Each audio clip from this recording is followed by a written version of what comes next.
Halo, selamat datang di Q&A Bicara Bandar episode yang ke-19.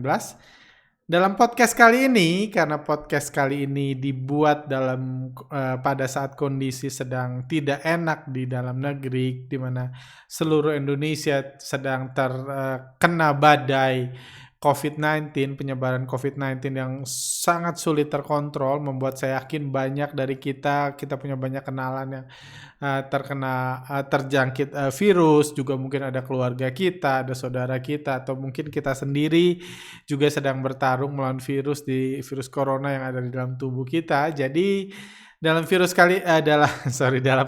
kali ini saya akan mencoba menjawab pertanyaan-pertanyaan yang mungkin lebih light, yang lebih nyantai lah kayak gitu supaya nggak capek mikir kayak gitu. Ada pertanyaan yang saya dapat pertanyaan beberapa minggu lalu kalau nggak salah tentang apa? Tentang minta diceritakan bagaimana pengalaman saya dari mulai trading, pengalaman saya di awal-awal trading, menemukan analisa bandarmologi dan lain-lain. Saya akan coba ceritakan. Juga ada yang banyak bertanya tentang IPO Bukalapak, tentunya yang sedang hot. Juga tentunya kita akan sedikit membahas tentang penyebaran COVID-19, apa yang perlu kita lakukan dalam kondisi seperti saat ini, dan pertanyaan-pertanyaan lainnya. Oh ya, ada juga yang nanya gimana tipsnya supaya trading jangan mudah nyangkut gitu, supaya kita nggak nyangkutin pucuk terus, juga itu ada pertanyaan yang masuk seperti itu. Oke, kurang lebih itu yang akan kita bahas. Mari kita mulai.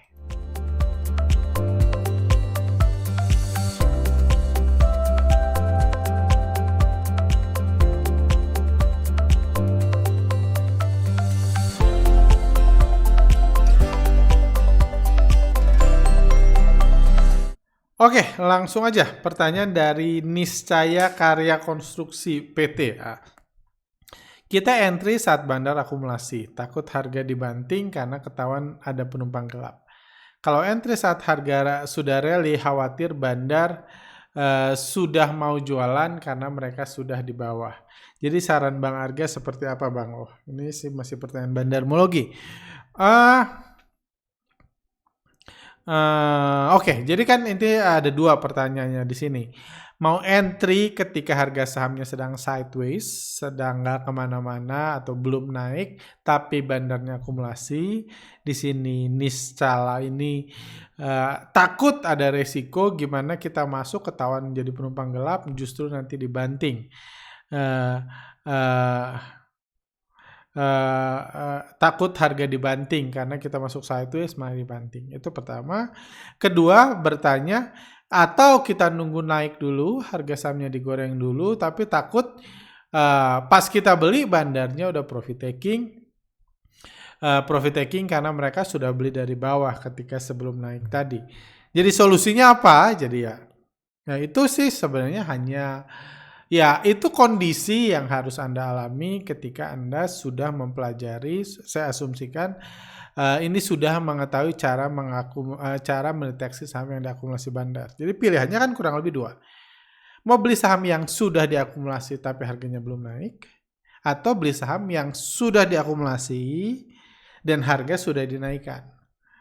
Kalau orang yang sabar, akan beli saham, akan lebih prefer saham yang penting udah diakumulasi dulu, yang penting bandar masuk dulu. Saya masuk di awal, supaya ketika bandar mulai ngerek nanti, average saya udah di bawah. No problem. Ada juga yang beranggapan saya nggak mau kayak gitu. Saya nggak mau kayak gitu, saya cari saham yang diakumulasi, saya masukin watchlist dulu, ketika bandarnya mulai goreng, baru saya masuk. Karena saya nggak mau nunggu. Satu, nggak mau beli di harga mahal, pengen beli di harga murah, siap nunggu. Satu, nggak mau nunggu, jadi siap beli di harga mahal. Nggak ada yang salah, nggak ada yang benar. Itu hanya dua selera orang yang berbeda, trader yang berbeda, dan karakter yang berbeda. Jadi itu memang dua entry yang wajar. Cuma kalau menjawab pertanyaan ini, takut harga dibanting karena ketahuan ada penumpang gelap itu pasti masuk. Kalau ngomong 1 juta investor retail di Indonesia, nggak mungkin ada saham yang diakumulasi secara konsisten dalam jumlah besar, nggak ada penumpang gelap yang masuk, itu nggak mungkin. Karena bandar nggak bisa menutup mata ini, nggak bisa menutup mata investor retail, bisa minta BEI, cuma ya sampai saat ini kan nggak bisa menutup mata investor retail, kayak gitu belum ada peraturan hukumnya, jadi akan ada satu yang masuk. Jadi apa yang harus dilakukan retail, kalau takut ada penumpang gelap pasti ada. Cuman jangan salah, kalau pergerakan harga itu sebuah bis bisa aja pergi kalau meskipun mungkin ada penumpang gelap di dalam bis itu. Kenapa? Karena ya bis tetap punya tujuan. Anggap bandar mengakumulasi di harga 500, udah ngabisin 100 M di harga 500, bandar punya tujuan. Apakah hanya karena ada masuk 100 juta jadi nggak punya tujuan? Ya tetap punya tujuan kan. Jadi itu yang bisa jadi pegangan Anda. Itu juga yang bisa jadi perhatian Anda kalau ketakutan Anda ini. Kalau Anda takut gini berarti masuk jangan banyak-banyak. Kalau bandar masuknya 100 M, jangan masuk 20 M. Dihajar sama bandar. Tapi kalau masuk 100 juta tentu aman. Atau kalau Anda ngeliat saham gitu jangan ember. Kasih tahu ke retail, ini lagi diakumulasi nih, bagus, saya baru ikut workshop, baru belajar, akumulasi ini bagus, harga belum naik, bandar udah akumulasi banyak, yuk kita masuk. Jadi penumpang gelapnya banyak, jadi berpotensi dibanting. Kayak gitu. Tapi meskipun harga saham mungkin dibanting, jangan lupa tujuan tetap ada. Bandar mengakumulasi di 500, sebanyak 100 M, dia bisa banting ke 400 setelahnya bisa. Tapi bukan berarti yang dia beli di 500-100 M itu akan hilang gitu aja kan. Average-nya tiba-tiba turun jadi 400 kan enggak. Mereka tetap punya average. Artinya yang akumulasi 100 M di 500 pasti punya tujuan. Tujuannya umumnya adalah jualan 100 M di atas 500. Karena kan mereka mau cari untung kan. Jadi mungkin kalau penumpang gelapnya banyak, mungkin dibanting. Tapi dibantingnya bukan seterusnya dibanting digocapkan harusnya. Dibantingnya cuma nunggu retail penumpang gelap yang kurang ajar itu keluar dulu, baru digoreng lagi. Mereka cut loss dulu, bandar beli lagi di bawah, baru digoreng lagi. Itulah yang dilakukan bandar.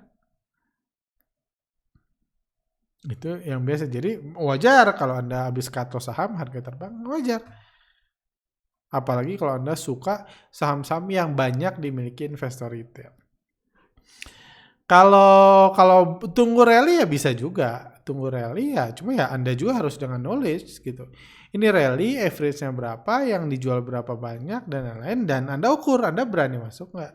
Dan yang lebih penting kalau Anda beli saham yang sudah digoreng, yang penting adalah ketika harga sahamnya digoreng, bandarnya masih akumulasi atau udah langsung jualan. Kalau Anda beli Senin, Selasa udah jualan, ya Selasa Anda harus sudah siap-siap jualan. Meskipun niat Anda sih pengen naik jauh lebih tinggi, ya silahkan Anda boleh berniat, tapi yang mutusin kan tetap bandar. Kalau Anda lihat bandar jualan, ya siap-siap jualan. Seperti itu. Ini ketawa-ketawa di Dakus 36. Pertanyaan selanjutnya, Pak, saya sudah ikut banyak guru-guru saham. Saya sudah belajar teknikal, tapi tetap aja masih sering nyangkut di pucuk. Ngerasa bodoh tapi terulang terus. Kalau belajar bandarmologi, apakah bisa membuat saya tidak nyangkut di pucuk? Ini mirip sih pertanyaannya kayak tadi. Jadi, kenapa seseorang nyangkut di pucuk? Alasannya sangat jelas. Karena dia beli saham yang sedang terbang. Kalau Anda beli saham yang sedang hancur-hancurnya, Anda nggak akan pernah nyangkut di pucuk. Seminggu terakhir udah turun 60%, Anda beli gitu kan. Hari ini ya start turun 60%, Anda nggak akan nyangkut di pucuk. Tapi bukan berarti Anda nggak akan nyangkut ya. Bisa tetap nyangkut, cuma nggak di pucuk. Jadi kalau selama ini masalah Anda, tapi bukan berarti beli di pucuk salah atau beli saham yang sedang naik salah. Balik lagi ke penjelasan sebelumnya, bahwa ada orang yang memang nggak suka nunggu, beli yang sedang naik, terserah, nggak ada yang salah. Kayak gitu. Cuman artinya apa? Kalau selama ini Anda udah belajar teknikal, masih nyangkut di pucuk dan itu masalah Anda, berarti Anda nggak cocok beli yang di pucuk. Karena mungkin apalagi pakai teknikal kan gunanya cuma untuk cut loss kan. Jadi Anda niatnya pakai teknikal tapi cut loss-nya nggak diterapkan ya percuma. Anda cuma jadi mewarnai candlestick doang kalau cut loss-nya nggak diterapkan. Nggak ada guna. Kayak gitu. Cuma Anda mungkin nggak terbiasa cut loss tapi terbiasa beli di pucuk. Solusinya pilih salah satu. Either Anda nggak beli lagi saham yang di pucuk, terlepas dari kata guru-guru saham, kata pemilik-pemilik rekomendasi, pengusaha-pengusaha stock pick bilang masih naik, ya jangan beli lagi. Karena Anda nggak punya kemampuan untuk melakukan stop loss, cut loss, kalau ternyata setelah Anda beli bandarnya langsung ngebanting. Itu satu. Solusi lain yang bisa Anda lakukan, ya belajar stop loss. Kalau Anda cuma ngomong dari sisi teknikal. Jadi ini pilihan entry point. Kayak gitu. Apakah kalau belajar bandarmologi membuat saya tidak nyangkut di pucuk? Ya seperti saya bilang, Anda nggak usah belajar bandarmologi kalau nggak mau nyangkut di pucuk. Bisa kok nyangkut di lembah. Jadi ini bukan soal ini. Di bandarmologi pun yang saya bahas sebelumnya, Anda bisa beli yang diakumulasi belum naik, Anda bisa beli yang diakumulasi dan sudah dinaikkan, terserah Anda. Jadi ini bukan urusan bandarmologi, ini urusan selera entry seseorang. Tapi kalau sedikit mungkin, kalau guru-guru saham, saya nggak tahu yang dimaksud guru, cuman anggaplah kalau pengusaha rekomendasi berbayar, mereka-mereka yang ya bisnisnya pengusaha rekomendasi berbayar, influencer yang dapat keuntungan dari menjual rekomendasi berbayar, wajar dia menggunakan teknik beli di pucuk. Jadi wajar juga para membernya nyangkut di pucuk. Kenapa? Karena untuk menjual rekomendasi berbayar sebagai usaha mereka dalam menjual stock pick, itu memang lebih ideal menggunakan metode breakout, DARFAS atau apapun. Jadi misalnya Anda bisa nih, misalnya Anda kepikir ya udah saya malas jadi trader lagi, saya milih beralih pindah haluan, saya pengen jadi pengusaha stock pick. Yang butuh Anda lakukan misalnya adalah Anda mencari saham yang sudah naik 10%. Setiap hari, setiap jam, Anda kan pengusaha stock pick, setiap jam Anda cari saham yang udah naik 10%. Setelah Anda ketemu, misal ini udah naik 10%, Anda langsung rekomendasi di grup Anda. Buy saham ini di plus di harga sekarang, turun 4%, cut loss, target harga terserah ngarang di mana. Jadi cara pemilihannya adalah beli saham yang naik 10%. Kan 10% bahaya dong kalau udah itu turun gimana, kan harga udah mahal. Mungkin Anda berpikir kayak gitu. Jangan lupa Anda kan gak usah beli sahamnya. Kalaupun nyangkut ya orang yang lain yang nyangkut. Jadi Anda gak usah takut nyangkut di pucuk, toh Anda gak usah beli sahamnya. Tugas Anda adalah pengusaha stock pick, Anda beli saham yang merekomendasikan saham yang plus 10 ke member-member premium Anda, konsumen-konsumen stock pick Anda.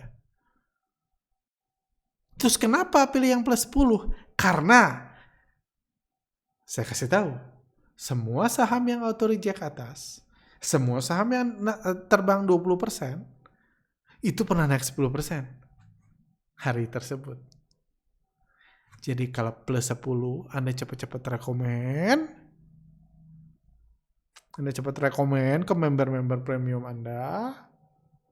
Pas 20, kalau tiba-tiba dari 10 saham, dari 10 saham yang naik 10, 3 auto reject atas. Anda keluarin screen cap. Buat marketing kan. Pengusaha stock pick itu bisnisnya marketing. Kayak gitu. Ngeluarin, lihat nih, ini 3 saham yang sudah auto reject atas saat ini. Tadi pagi sudah saya rekomen. Makanya belilah premium membership saya. Bergabunglah dalam grup saya. Dalam klub saya. Seharga 2 juta selama 6 bulan. Anda akan kami bantu mendapatkan keuntungan. Buktinya adalah 3 saham yang auto reject hari ini, semua saya rekomendasikan tadi pagi. Cara cepat, cara mudah menjadi kaya. Ikutlah member saya. Works kan? Tekniknya apa? Tinggal nyari yang naik 10%, atau naik 7%, atau naik 15%, terserah. Yang pasti, ketika harga ada sama atau reject atas, Anda sudah punya screen cap-nya. Nanti orang tertawa, oh bener ya. Kalau aja gue udah ikut si membership ini, saya udah beli ke pengusaha stock pick itu, saya dapet nih yang plus 30. Yang nggak dikasih tahu adalah, dari 10 yang naik 10, gitu, 3 atau reject atas, 7 balik. 7 nyangkut, itu nggak usah dikasih tahu. Terus gimana? Kan udah ada dipasang cut loss. Simple. Udah dipasang cut loss. Cut loss 4%, makanya harus disiplin. Gampang. Jadi itu kenapa metode beli di pucuk itu sangat populer di guru-guru saham, karena memang goalnya adalah nyari screen cap. Ingat, pengusaha stock pick cari duit dari menjual stock pick. Kayak gitu aja. Nggak salah, nggak salah. Anda bisa pakai tips ini untuk ke depan untuk menjadi pengusaha stock pick juga. Lanjut. Bisa minta pendapat CT tentang IPO Bukalapak. Semua orang tahu Bukalapak sudah kalau bersaing dari Tokopedia dan Shopee, sudah kalah bersaing. Pengunjung websitenya juga turun terus setahun terakhir. Perusahaannya terus tugi dari mulai apa ini terus tugi kalau bersaing, ntar ya. Mulai berdiri sampai tahun ini terus rugi kali ya. Rugi kok G-nya 2. Ya itulah ya. Anggaplah terus rugi. Kalau salah maaf saya Pak. Saya kok tidak melihat tujuan lain dari IPO Bukalapak selain untuk para konglomerat dan venture capital exit dari perusahaan ini sebelum kerugian perusahaan membengkak. Berarti ini rugi kan? Atau butuh diinfus lagi supaya tetap hidup. Bagaimana pendapat CT terutama dari sudut pandang bandarmologi? Oke. Ini IPO Bukalapak. Brokrunners, UBS, Mandiri Sekuritas, Buana. Oke. Ini IPO Bukalapak. Oke. Atau saya. Ya ini fakta. Fakta yang diungkapkan bahwa perusahaannya terus rugi. Pertama, satu hal yang perlu saya katakan untuk sedikit membela Bukalapak di mana hampir semua perusahaan startup itu terus rugi. Anda bilang Bukalapak kurang bagus, pengunjung websitenya turun terus tahun terakhir, yes. Tapi bukan berarti Tokopedia ruginya lebih kecil dari Bukalapak. Kayak gitu. Kalau adu rugi, saya yakin Tokopedia ruginya lebih besar. Shopee lebih besar lagi, saya yakin. Karena untuk meningkatkan traction kan tinggal ngasih promo yang besar, gratis ongkir, dan lain-lain. Jadi kerugian itu ya jangan terlalu karena memang startup semua rugi. Cuma memang poin penting di sini adalah banyak dari kita merasa kayak gitu. Saya nggak tahu kalau trafficnya benar-benar turun atau enggak. Setahu saya masih peringkat 3. Nggak tahu udah kesusul yang lain atau belum. Cuman ya memang kalau trafficnya berkurang, revenue-nya pertumbuhannya lambat, memang bahaya. Karena rugi lama-lama tutup. Jadi memang cukup bisa dimengerti. Kalau ini butuh proses IPO untuk menambah modal baru atau untuk bisa exit. Seperti itu. Cuman terlepas dari itu, satu hal juga yang nggak bisa kita kan adalah nggak bisa kita tutup mata. Bukalapak ini unicorn pertama yang IPO di Indonesia. Untuk salah satu ini konglomerat di Indonesia, ini mungkin aset mereka yang paling berharga. At least bukan paling berharga, mungkin paling kinclong lah. Paling kinclong yang kalau cuma untuk dibuang digocapkan, nanti aset kinclongnya hilang. Kayak gitu. Jadi meskipun ya mungkin perusahaannya nggak akan untung, mungkin atau 10 tahun ke depan akan kesusahan untung, kalaupun untung cuma jadi perusahaan-perusahaan biasa-biasa aja dengan dividennya. Kalau IPO 700-an ya dividen Rp10, Rp15 kayak gitu. Cuma bukan berarti akan hancur sih kayak gitu. Bukan hal lain juga IPO ini akan menurut saya akan coba disambut oleh banyak manajer investasi yang kinerjanya jelek untuk buat produk reksadana ekonomi digital atau apa. Salah satu saham yang kita punya adalah Bukalapak. Jadi mereka pengen beli supaya reksadananya kinclong. Wah, ini kekinian. Orang beli reksadana kan nggak ngerti. Cuma dikasih nama sama performance doang, udah percaya duitnya dimasukin ber-MM. Tanpa tahu gimana naikinnya gimana dan lain-lain. Jadi ada juga peluang ke situ di mana ini produk yang diinginkan saat ini. Apakah akan untung, akan mengalahkan Tokopedia, Shopee ya? Saya sih nggak merasa ke situ. Cuma bukan berarti hanya karena itu terjadi perusahaan ini akan segitu mudahnya hancur, segitu mudahnya gocap atau delisting. Saya sih nggak melihat ke arah situ. Karena bagi banyak pemiliknya, terlepas dari yang mungkin kalah bersaing, ya gue udah ngebakar duit banyak di sini. Kayak gitu. Poin lain adalah IPO-nya 22 triliun. Di IPO kan dengan buru-buru, saya sih cukup optimis. Berarti yang mau beli 22 triliun itu udah banyak. Apalagi nggak ada IPO dan lain-lain.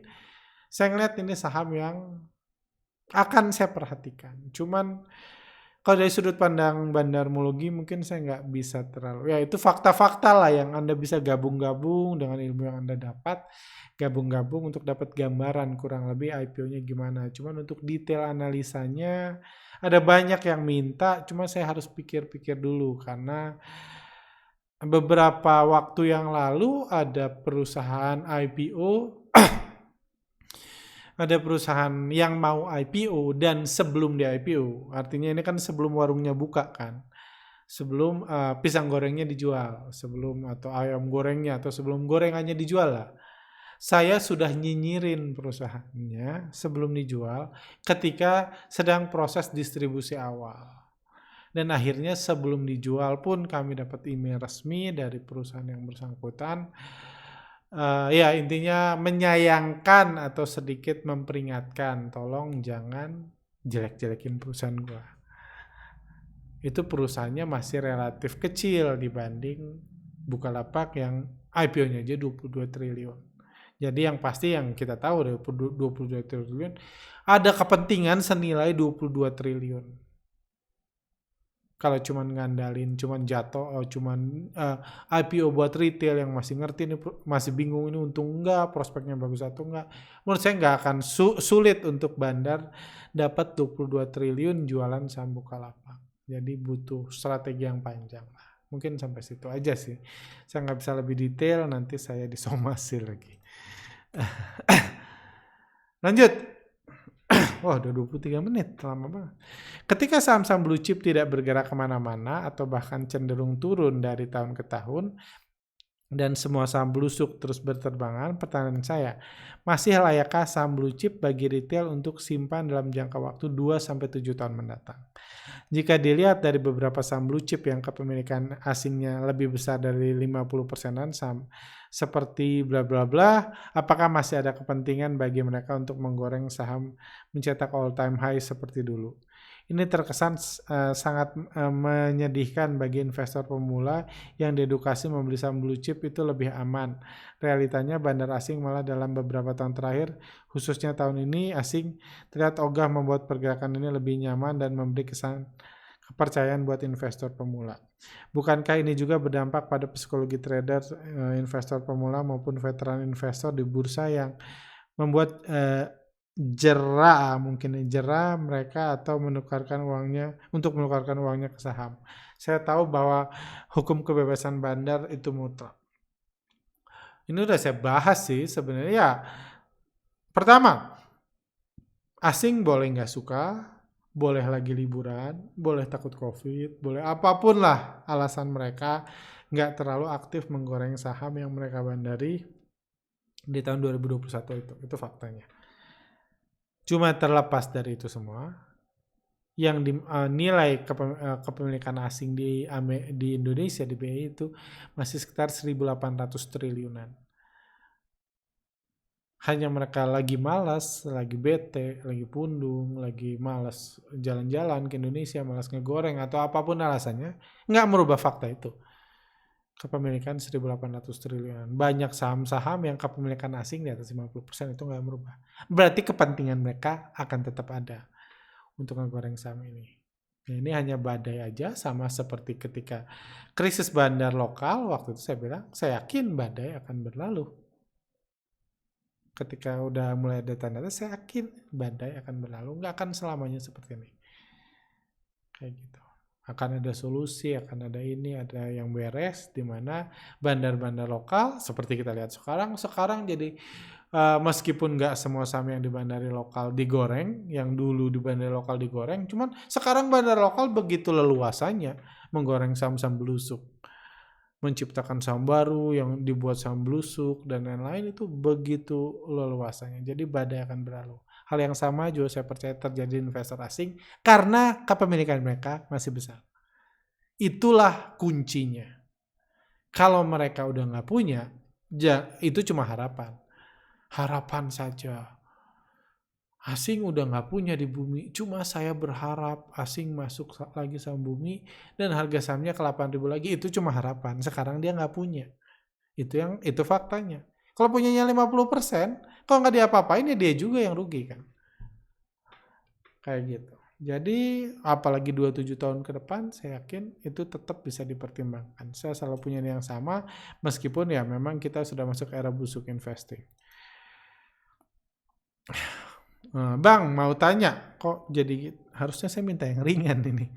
Bang mau tanya, ada apa profesi full time trader itu realistis? Soalnya setahu saya mereka-mereka yang ngakunya sebagai trader sukses di IG, YouTube atau TikTok aja cari duit dari tempat lain seperti jualan stock pick, training atau jadi suruhan bandar untuk ngorbanin followernya. Oke. Saya kagum sama Bang Arga, tapi Bang Arga sendiri sampai sekarang masih jualan seminar. Oh, benar. Kalau boleh jujur, apakah profesi jadi full-time trader di saham itu harapan yang realistis? Apakah memang ada trader-trader saham di Indonesia yang bisa mengalahkan influencer saham yang jualan stock pick? Kalau abang bisa berikan jawaban, saya sangat berterima kasih. Dari Fahmi Ibnu Aji. Oh, udah 3 minggu yang lalu ini. Kalau ngomong ada. Kalau ngomong trader bisakah ngalahin influencer, YouTuber, pengusaha stock pick yang jualan training? Bisa banget. Kayak gitu. Saya nggak lagi ngomong Pak LKH loh, saya juga nggak lagi ngomong influencer lagi di sini kan. Influencer ini orang-orang yang nggak dikenal, yang nggak mau muncul ke permukaan, tapi yang duitnya banyak dan untungnya banyak dari trading saham. Itu ada. Kalau ngomongnya ada ya. Tapi tentunya kalau Pak Fahmi Ibnu Aji itu pertanyaannya beda, saya pengen kayak mereka, kira-kira saya bisa atau enggak, itu saya udah nggak tahu. Karena ada banyak unsur yang membuat orang bisa seperti itu. Ya sama aja gitu. Orang buat startup gitu, ada yang jadi kayak itu bisa jadi menteri, ada yang bisa jadi triliuner, ada yang bisa jadi itu bisa. Cuma yang bangkrut juga banyak. Jadi ada yang sukses, ada yang enggak. Jadi ya unsurnya banyak lah ya. Di podcast ini saya membahas seperti itu. Jadi ada, cuma memang apa ya? Trader yang saya tahu, yang benar-benar trader hebat segala macam, memang bagi dia training, TikTok, YouTube, ngundang-ngundang ini setengah mati cari narsum supaya viewersnya YouTube-nya banyak, supaya AdSense-nya banyak dan lain-lain. Itu seperti mayoritas influencer saham yang dianggap orang pakar saham, padahal mereka bukan pakar saham yang ini gitu. Mereka ya dapat duitnya dari situ. Hal-hal seperti itu mengganggu bagi trader saham. Full time trader ya. Saya nggak pernah bilang di YouTube ini, saya nggak pernah bilang saya full time trader karena saya nggak mau munafik mengatakan saya enggak. Saya dapat uang, saya dapat penghasilan, saya ada perusahaan yang bukan perusahaan fund manager. Perusahaan saya di edukasi dan riset. Fund manager mungkin minta riset kami, yang kami jual risetnya, bukan uang fund manager dikelola sama kami. Kami nggak punya izin fund manager. Jadi kita fokus di riset, fokus di training. Jadi itu yang saya bilang. Kalau Anda mau jadi full time trader, menurut saya YouTube lah diundang itu akan noise, jadi gangguan, jadi merusak fokus Anda. Ngapain? Jadi trader-trader hebat yang saya kenal itu bukan trader-trader yang pamer screen cap, jualan ini, muncul di sini-sini, bukan. Kayak gitu. Satu. Itu aja. Terus jadi full time trader bisa, cuma ada realistis walaupun nggak semua orang bisa, semua orang harus mengetesnya sendiri, harus berusaha sendiri untuk bisa sampai ke level itu, untuk tahu bisa sampai ke level itu atau enggak. Kayak gitu. Lebih sukses, bisa lebih sukses, cuma ya walaupun mereka sukses, mereka nggak mau kelihatan. Karena orang kaya yang sebenarnya yang nggak masuk bisnis entertainment itu nggak mau pamer kekayaannya. Umumnya seperti itu. Nggak mau pamer kekayaannya ke retail mungkin. Nggak mau pamer kekayaannya di YouTube dan lain-lain. Nggak mau. Pamer ke temennya oke lah.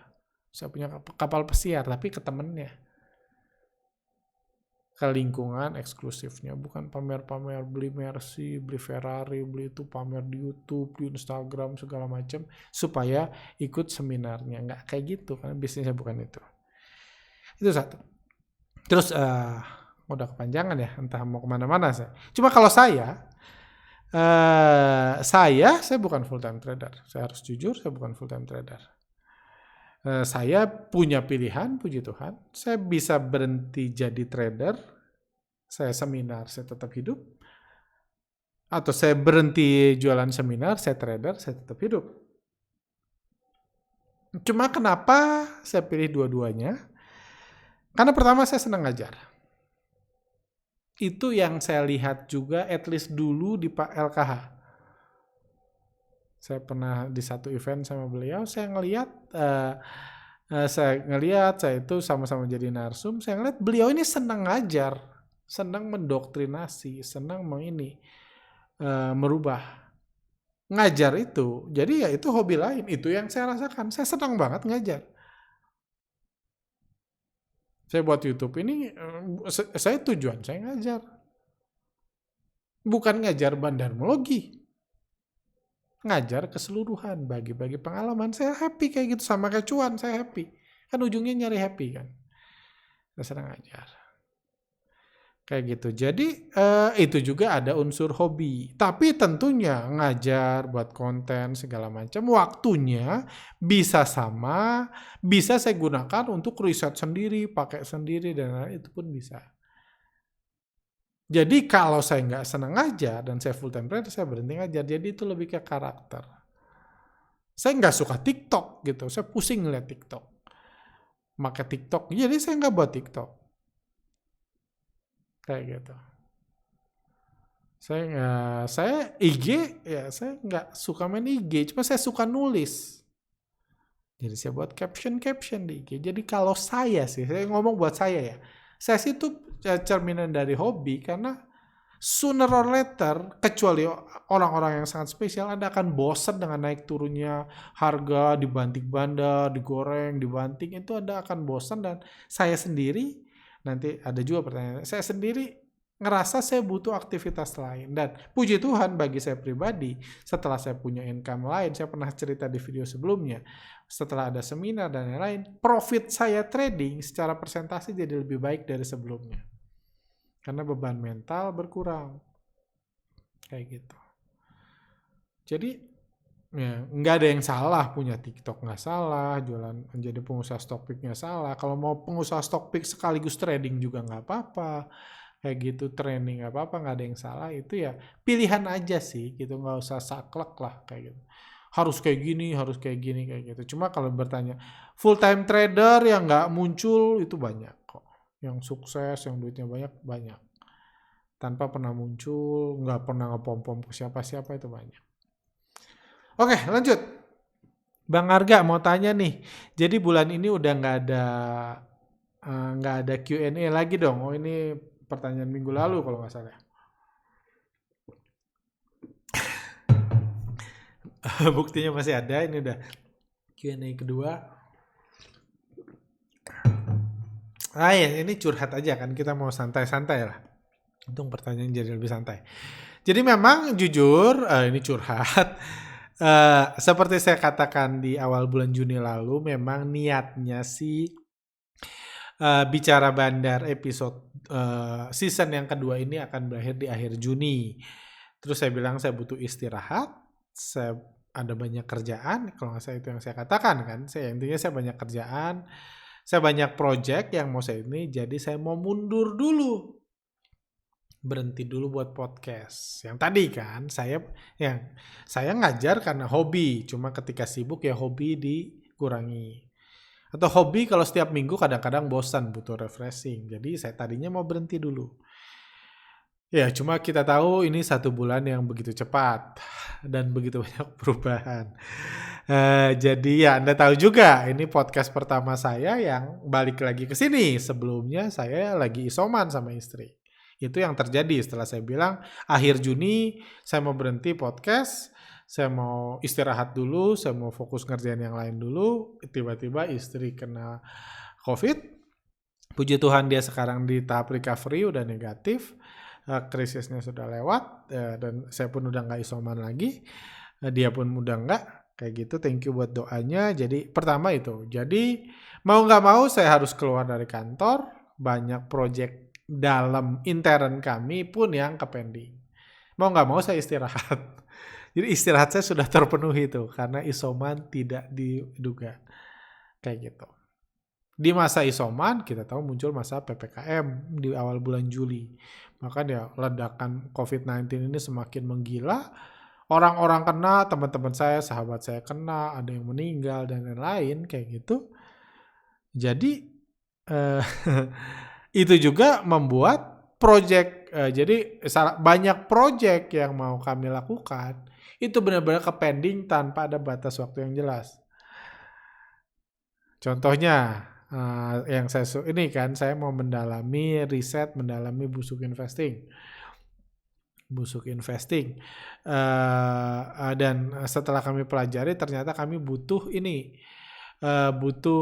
butuh analis fundamental yang open minded, dia bersedia berpindah dari value investing ke busuk investing, tapi knowledge dia baca laporan keuangan, knowledge dia tentang bisnisnya dan lain-lain itu ada supaya kita bisa mengetahui secara fundamental kebusukan apa yang menarik. Udah ada salah satu calonnya, masalahnya calon itu ya saat ini sedang di rumah sakit karena terkena COVID-19. Ya mudah-mudahan dia sembuh, artinya ya balik lagi ya, berarti kepending juga kayak gitu. Saya ada rencana ketemu sama rencana meeting sama salah satu pemilik emiten juga sampai saat ini depending sampai nggak tahu kapan. Juga ada salah satu yang mau IPO, bukan satu, beberapa yang mau IPO juga masih kepending karena banyak ketidakjelasan lah. Apalagi menurut saya kalau sudah kenal sih enak ya Zoom meeting. Cuma kalau baru kenal masih menjajaki atau ada persetujuan yang penting, saya ngerasa butuh ketemu. Dan sekarang saya nggak ketemu siapapun. Jadi itu alasannya. Jadi saya belum bisa buat timeline kerja. Kalau saya nggak buat ini pun saya nggak ngapa-ngapain jadinya. Jadi tetap saya buat Q&A yang ngecap-ngecap gini aja lah. Kalau bosan tinggal di skip. Gitu. Jadi ya saya harap rekan-rekan nggak bosan ya, karena ya mungkin nanti ketika PPKM sudah berakhir, COVID sudah mulai mereda, saya nggak harus, ya kita semua nggak harus di karantina atau nggak kemana, bisa mulai bebas bergerak, mungkin saya bisa buat planning lanjutan untuk rencana-rencana saya. Nanti saya kasih tahu lagi kapan kalau akan dihentikan, kapan season 2 ini akan dihentikan. Karena ya begitu banyak yang nggak jelas, susah buat rencana. Ya kita tahu ini ya saat ini ya ini sedikit tentang COVID. Penyebaran COVID masih terus meningkat, lebih dari 30.000 sehari, aktif case di Indonesia terus meningkat. Ya, ini udah 2 kali lebih besar dari rekor di bulan Januari lalu, kayak gitu. IHSG sendiri masih baik-baik aja. Dan jujur apa ya? Mungkin ini curhat lagi ya. Kalau bosan mungkin di skip aja. Jadi jujur di masa pandemik, di masa krisis badai ini, setelah istri kena COVID dan mungkin bukan karena itu ya yang lebih, ini adalah mendengar cerita teman-teman yang krisis, yang kritis, yang nyari rumah sakit, yang nyari oksigen gitu. Saya ngerasa jujur, kalau aku jujur mulu ya, saya sedikit, bukan sedikit, cukup banyak kehilangan niat mencari duit dari trading, dari buat workshop atau apapun 1-2 minggu terakhir ini. Karena saya ngerasa ya mungkin galau kali ya, kayaknya ngasih workshop, trading saham, jual beli saham itu bukan hal terbaik yang harusnya saya lakukan gitu saat ini. Kayak gitu. Bukan terbaik ya, memang sih nggak bisa kemana-mana ya, bisa rajin trading. Cuma saya ngelihat ya saya jadi nggak semangat itu dalam kondisi ini karena dengar teman nyari plasma dan lain-lain. Hal lain juga yang saya sadari juga adalah ada banyak sekali, entah kenapa, entah karena kondisi ekonomi, ada banyak banget, ada banyak orang jahat yang nyuri tabung. Saya dengar ada orang yang ada WhatsApp. Contohnya istri saya pernah coba beli tabung oksigen, mau beli tabung oksigen, ketipu. Nggak lama kemudian saya dengar cerita ada broadcast menyebar, ada orang-orang yang mau ngasih refill oksigen secara gratis, di pick up dan dikasih secara gratis. Broadcastnya nyebar kemana-mana. Orang-orang baik, grup-grup saham, semua nyebar. Karena orang lagi panik, mungkin keluarganya lagi butuh oksigen dan lain-lain. Akhirnya di pick up lah tabung-tabungnya itu dan ternyata dicuri. Saya ngeliat gila, jahat-jahat banget gitu saya ngeliat. Jahat-jahat banget gitu orang gitu kan, ya mungkin itu orang tuanya sekarat gitu, tabungnya dicuri gitu. Jadi saya ngerasa saya pengen ya, ini salah satu, ini saya cerita kalau Anda yang membutuhkan tabung, hati-hati banget. Sekarang itu banyak banget pencurian, penipuan dan lain-lain, hati-hati banget. Mungkin orang udah kepepet, hati nuraninya udah hilang. Cuman ya saya harap, saya berdoa, saya juga berharap saya sih nggak harus sampai seperti itu. Jadi menurut saya kalau orang jahat tambah jahat dalam kondisi krisis ini, untuk membalance orang baik harus berbuat kebaikan. Jadi itu juga saya mengencourage teman-teman. Kami buat gerakan trader saham melawan COVID-19 ini gunanya buat database plasma. Thank you buat teman-teman yang udah mengisi. Jadi bagi Anda yang sudah sudah negatif 2 minggu terakhir, selama lebih dari 2 minggu, saya bisa ini, plasma Anda itu sangat dibutuhkan banyak orang saat ini. Kalau ada saudara Anda yang ini, ya kasihkanlah ke saudara Anda. Kalau ada teman Anda, kasihkanlah ini. Saya pribadi, saya pengen untuk ngasih plasma saya, cuman ya saya hanya pernah divaksin, belum pernah positif. Dan dokter secara jelas bilang, pengen yang sudah pernah positif, antibodinya CT-nya di atas 100. Istri saya juga pengen, cuman istri saya belum 2 minggu dan beratnya kurang, nggak memenuhi syarat. Kayak gitu. Juga tim kami ada tim kami yang kena juga, dia perempuan juga, ya beratnya nggak memenuhi syarat juga. Jadi kami nggak bisa berbagi plasma, nggak bisa berbuat kebaikan dari sisi ini. Makanya kami coba menggunakan platform kami dari Instagram, sekarang di YouTube, untuk ngajak teman-teman, yuk kalau Anda sudah negatif COVID, plasma Anda nggak bisa dipakai, Anda bisa memberikan plasma Anda memasukkan data Anda ke link yang ada di Instagram kami nanti di bawah description-nya. Ini buat nolong saudara-saudara kita. Ya, karena ini bisa nolong nyawa kayak gitu. Dan kami memberikan memberikan ucapan terima kasih. Saya nggak sedang lagi membeli karena saya nggak mau, kalau saya membeli berarti istilahnya kebaikan Anda akan hilang. Kebaikan Anda akan hilang, menyelamatkan nyawa karena saya beli plasma Anda. Jadi saya memberikan voucher. Tadinya vouchernya 1 juta, cuma saya berharap bisa lebih banyak.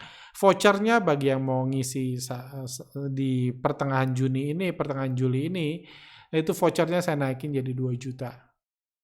Voucher ikut workshop, saya nggak punya perusahaan, nggak punya itu, voucher ya produk-produk kami. Cuma voucher itu kalau Anda saya nggak minta orang yang udah kena COVID ikut workshop, nggak. Vouchernya pun bisa Anda jual, Anda kasihkan ke orang lain dan lain-lain. Karena ini pemberian dari saya kalau Anda berhasil memberikan plasma Anda kepada orang-orang yang membutuhkan. Kayak gitu. Kalau memberikan, karena saya rasa ini dibutuhkan sih, banyak orang yang butuh, banyak orang yang krisis. Jadi Anda masukin database-nya, Anda ada formnya. Nanti tim kami akan menghubungi Anda kalau kami menemukan yang match. Match itu di lokasi yang sama atau berdekatan dengan golongan darah yang sama. Nanti akan di WhatsApp sama tim kami. Nanti Anda akan dikenalkan. Tim kami juga akan me-WhatsApp bagi Anda yang butuh. Kalau Anda yang butuh plasma atau ada teman Anda yang butuh plasma, silakan isi juga database-nya biar orang bisa mengisi plasma, mengisi datanya. Nanti kami hubungkan secepatnya, tim kami standby kayak gitu. Udah beberapa orang sudah kami hubungkan karena baru mulai weekend kemarin, baru 1 hari. Ininya belum ada yang sudah berhasil didonor, tapi kalau ada yang didonor, yang sudah mendaftar sebelumnya pun kami akan berikan hadiah ucapan terima kasih kami, voucher senilai 2 juta rupiah kayak gitu. Itu aja sih. Jadi saya sih ini buat ngajak aja upaya kami. Kembali lagi, saya kalau bisa ngasih plasma sebelum buat programnya saya kasih dulu plasmanya. Cuma saya nggak bisa ngasih plasma kayak gitu karena menurut saya ini banyak orang jahat di luar yang mungkin kepepet ya. Ini bagi kita yang baik, bagi kita yang bisa, saya sih ajak supaya kita melakukan ini karena ini krisis yang sangat berat. Dan kalau Anda mikir-mikir ini nggak tahu selesainya kapan, selesainya gimana. Jadi kita lakukan yang terbaik kita bisa gitu. Jadi bagi Anda yang sudah pernah negatif COVID selama 2 minggu mau jadi donor plasma, bisa mengisi database, nanti kami hubungi. Nanti Anda akan dikenalkan dengan ini Anda yang membutuhkan donor, selanjutnya Anda urus saja. Nanti kami cuma minta informasi, udah beres kayak gitu, mau bukti foto atau apa, atau kabari ke kami, nanti kami akan kasih vouchernya. Yang kalaupun Anda nggak mau ikut workshop, Anda jual lah, Anda tawarin di Instagram kami dan lain. Intinya supaya Anda dapat sesuatu. Kami ngasih hadiah. Karena saya nggak mau beli, karena menurut saya beli itu jadi saya yang nyelamatin nyawa, padahal saya nggak ngasih plasma. Kayak gitu. Ini terbuka bagi yang mau mendonor atau yang membutuhkan donor. Yang keluarga Anda membutuhkan donor dan lain-lain, hubungi kami juga. Kasih database Anda, nanti Anda hubungi. 100% free. Kami nggak minta apapun dari yang membutuhkan donor. Kami hanya menghubungkan, nanti Anda urusan. Ada 1 kasus di mana yang mau memberikan donor itu dia belum PCR. Jadi belum bisa belum PCR atau belum antigen kayak gitu, sama dia butuh biaya transportasi dari, kalau nggak salah dari Bekasi ke Jakarta Timur atau apa gitu ya. Kayak gitu, saya lupa sih detailnya, dikasih sama admin. Jadi intinya pendonornya butuh modal tuh. Butuh modal untuk jadi donor. Kami kasih tahu aja ke yang membutuhkan donor. Ini dia ngomong gini, dia butuh ini, silakan. Anda mau membayarkan, mau ini silakan, mau percaya atau enggak silakan. Kami hubungkan aja, kami angkat tangan. Kami cuma bilang, tolong kasih tahu kalau sudah selesai donor, jadi kami bisa berikan hadiah. Kayak gitu. Jadi harapan kami bisa membantu sebanyak mungkin dari platform ini kan. Ada banyak banget orang kena COVID dan banyak banget orang yang membutuhkan plasma. Yang butuh hanyalah dikoneksikan. Kayak gitu, ini 1 upaya yang kami lakukan. 1 lagi, ini ada kabar baik juga. Ini Oh ya, kita para anggota ini bakal nakes, bakal dapat suntik Moderna, ini pun hal yang positif. Oh ya, satu lagi mungkin tentang tabung oksigen. Jadi saya curhat lagi. Ini seperti saya ini edisi curhat. Harusnya edisi curhat ya, bukan edisi light. Mungkin nanti pengalaman saya skip deh di video lain karena ternyata udah hampir sejam. Saya juga mau sharing tentang oksigen. Jadi beberapa waktu lalu seperti saya bilang kan, istri saya sempat nyari oksigen, dia ketipu. Ketipu ya, ini ditransfer tiba-tiba nggak pernah muncul sama sekali. Kayak gitu. Itu pertama. Kedua, ya terlepas dari itu kami masih menginginkan, pengen, karena orang tua istri udah cukup tua dan ya puji Tuhan mereka nggak apa-apa, mertua saya. Cuma ya kita pengen kalau ada apa-apa ya kalau bisa nggak usah ke rumah sakit karena kondisi rumah sakit sangat mengerikan kan. Kalau bisa punya oksigen sendiri, jadi kami carilah oksigen, tabung oksigen. Tapi ketika dalam proses mencari, akhirnya dapat satu kandidat oksigen yang mau bisa dibeli. Ya kami masih khawatir ini penipuan atau enggak dan lain. Akhirnya tadinya mau COD, tapi ketika dalam proses itu kami dapat kabar bahwa di Jakarta ada rekan kenalan istri saya, dokter. Dia minta tolong ke teman istri saya yang lain, minta tolong, bilang, tolong dong ini dokter di rumah sakit di Jakarta. Mereka bilang mereka kekurangan tabung, mereka nggak bisa beli, nggak ada supply, dan orang-orang sesek di itunya, nggak bisa ini. Orang-orang, dia bilang yang udah di ICU sih mungkin udah nggak ketolong, tapi banyak yang cuma butuh oksigen dikit dan kalau nggak ada dia tambah parah. Saya ngerasa gitu, saya ngeliat, terus saya tahu intinya dikasih tahu bahwa orang di rumah sakit banyak orang kritis nggak punya oksigen. Ini satu rumah sakit.